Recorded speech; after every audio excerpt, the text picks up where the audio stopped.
O'zbekiston Respublikasi Nuroniy jamg'armasining hududiy bo'limlari tomonidan yoshlarni vatanparvarlik ruhida tarbiyalashga qaratilgan turli tadbirlar o'tkazilyapti. Jumladan Paxtakor tumanida tashkil etilgan 3 avlod uchrashuvi harbiylar va yoshlarda katta taassurot qoldirdi.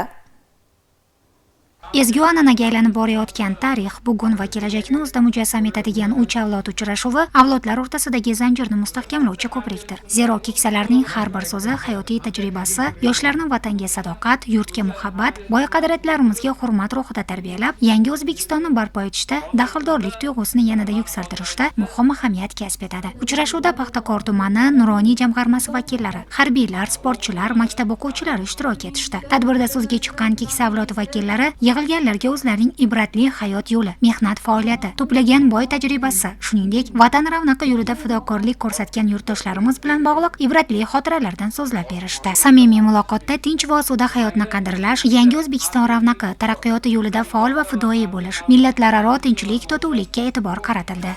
Bu 3 avlod uchrashuvining asosiy maqsadi yoshlarga kelajak sari yo'naltirish, ularga pand nasihat berish. Bizlarning Paxtakor tumanimiz prezidentimizning tashabbusi bilan innovatsion tumanga aylandi.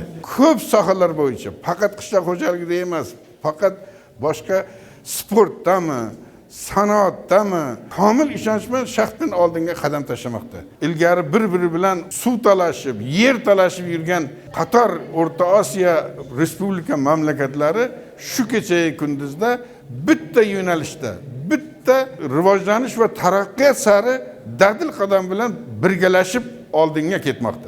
Davlatimiz rahbari tashabbusi bilan inson qadri uchun tamoyil asosida o'tkazilayotgan 3 avlod uchrashuvlari har bir oila insonga e'tiborning yorqin namunasi sifatida yosh avlodni vatanparvarlik va milliy qadriyatlarga sadoqat ruhida tarbiyalashda beqiyos ahamiyatga ega. Tadbir san'atkorlarning kuy va qo'shiqlariga ulanib ketdi.